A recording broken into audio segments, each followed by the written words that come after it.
Bonjour à tous, aujourd'hui on se retrouve pour un nouveau podcast. Comment sortir de la société de consommation? Les Français sont pauvres, ils n'ont pas d'argent. Pourtant, vous pouvez passer dans les centres commerciaux à n'importe quelle heure, il y a toujours une forte influence. Pourquoi? Parce qu'après une journée de dur labeur, ou tout simplement pour s'occuper, les Français dépensent. Ils achètent, ils traînent les boutiques. Alors comment sortir de cette société de consommation quand on a été élevé dans celle-ci? Quand depuis notre plus jeune âge, on vit de cadeau en cadeau, d'objet en objet, de magasin en magasin. Quand depuis notre plus jeune âge, quand on ne sait pas quoi faire le week-end, on va faire les magasins. Quand il ne fait pas beau, on va faire les magasins, on va acheter et dépenser. On achète des choses dont on n'a pas besoin. On rentre à la maison, on les pose dans un coin et on ne les ressort que dans 6 mois ou voire jamais. Alors comment sortir de tout ça? Le premier lieu des tentations, ce sont les magasins, dans lesquels nous faisons nos courses. Tous les supermarchés commencent quasiment par du non essentiel. Et malgré nous, ils nous envoient un message. Tiens, ça tu ne l'as pas. Tiens, ça te donne envie. Regarde la nouvelle télé là-bas. Regarde le nouveau mixeur. Regarde le nouveau robot ménager, le nouvel aspirateur. Bref, nous avons des messages subliminaux dans tous les sens. Alors, ce que je vous conseille pour sortir de ces supermarchés, de ces grandes enseignes, c'est tout simplement trouver des magasins type Côté Halles. Je ne sais pas si vous en avez à côté de chez vous. En gros, c'est un magasin où il n'y a que des fruits, des légumes, de la viande, du poisson, finalement de l'alimentaire. Vous pouvez également soit aller acheter vos produits chez des producteurs. Vous pouvez également faire des drives. Non seulement vous allez gagner du temps, mais en plus de ça, vous serez beaucoup moins tenté. Et vous allez faire des économies. Moi, personnellement, je suis passée pour 4 personnes de 150 € à peu près par semaine à 80 € par semaine de courses. Bluffant. C'est le mot. Ouais, bluffant. Donc, je suis ravie d'avoir fait ce pas. Et en fait, je me suis rendu compte que j'achetais beaucoup de petites choses. Vous savez, même de la déco ou tout ce que je pouvais voir, en fait, ça me tentait, ça m'envoyait un message. Mais en fait, j'en avais pas besoin, je vivais très bien sans.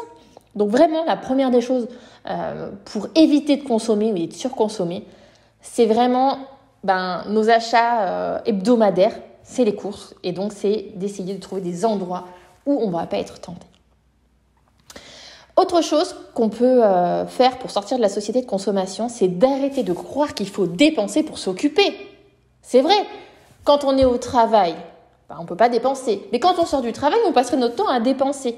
Bon, ce soir, qu'est-ce que je vais faire à manger? Alors, on va aller faire les courses juste pour le repas du soir. Ou sinon, le week-end, on va aller se dire, tiens, qu'est-ce qu'on fait ce matin? Viens, on va aller à Decathlon, on va acheter des tenues de sport pour les enfants, des nouvelles baskets, tiens, il y a ci, tiens, il y a ça. On trouve toujours quelque chose à aller voir dans les magasins. Alors là, tout simplement, pour vous occuper gratuitement, sans dépenser un sou, je vous invite à aller voir ma vidéo où je vous parle de 10 activités gratuites à faire avec ou sans enfants. Troisième chose que je peux vous conseiller, c'est Noël, anniversaire, Saint-Valentin, Pâques et j'en passe. Toutes ces occasions ont pris une tournure tellement commerciale on se sent obligé d'acheter quelque chose. À Noël, des caddies entiers, mais entiers. J'ai été mardi dans un magasin de jouets. Devant moi, il y avait une femme qui avait 2 caddies pleins. Elle a passé un salaire dans les jouets de Noël. Alors, peut-être qu'il y en avait pour toute la famille, mais quand bien même. Un salaire. Est-ce que vraiment vous voulez travailler? Vous levez chaque matin à 5h, 6h, même il y en a des fois ils se lèvent à 3h, 2h. Pour un caddie de Noël, de jouets de Noël, que vos enfants vont déballer le jour de Noël, ils vont jouer, à tout casser, une semaine, un mois avec, et ensuite ce sera une fois de temps en temps, et encore ils vont trouver le moyen de s'ennuyer. Mais arrêtons de croire que acheter, c'est essentiel dans ces périodes-là. On peut faire autrement. Et c'est juste passer un moment avec nos proches, nos amis. C'était souligner qu'on les aime, et ça pouvait être suffisant. Mais bien sûr que c'est suffisant. Un cadeau, oui, pourquoi pas, mais on peut aussi en faire un à plusieurs plutôt qu'un par personne. On peut aussi offrir des activités, des instants, faire une fête. Bref, répétez-vous une chose, faire plaisir, ce n'est pas matériel. L'attention compte bien plus que l'objet. Dans 20 ans, vos enfants se souviendront des super repas de Noël. Mais du cadeau X ou Y que vous avez offert, bien sûr que non. À moins que ce soit le cadeau, le vélo. Mais ils se souviendront finalement d'un cadeau. Pas des 15 cadeaux qu'il y avait sous le sapin. Donc je vous laisse méditer là-dessus. Autre chose, quand vous avez envie d'acheter quelque chose, n'oubliez jamais, vous travaillez 35 heures, 40 heures, peut-être plus par semaine pour dépenser votre argent dans ce genre d'achat. Des vêtements à gogo, aller faire un tour chez Action. N'y voyez aucun jugement, mais réfléchissez. Chaque matin, le réveil y sonne pour qu'une partie soit consommée en choses futiles. Économisez, offrez-vous des jours de congé sans solde. Ça n'a pas de prix. Le temps pour vous. Beaucoup me disent « Ah mais je n'ai personne pour garder mes enfants, je n'ai pas de temps pour moi. » Mais en fait, le temps pour vous, vous pouvez l'avoir comme ça. Achetez moins, consommez moins. Et payez-vous en temps. Ça n'a pas de prix. Si votre chéri vous demande qu'est-ce que vous voulez pour votre anniversaire, finance-moi une journée de congé sans solde. C'est ça que je veux. Du temps pour moi. Et pas du temps pour aller faire les boutiques.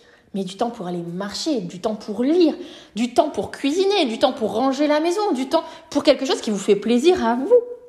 Oui, parce que personnellement, ranger la maison, moi, ça me fait du bien. Après, peut-être que c'est pas le cas de tout le monde, mais en tout cas, avoir un intérieur propre, qui sent bon, où je me sens bien, où il n'y a pas 10 000 choses qui traînent par terre, ça contribue à mon bonheur. Donc voilà, il y a peut-être des fois aussi des choses du quotidien qui contribuent à notre bonheur. Il n'y a pas de honte. Tant que ça vous fait du bien.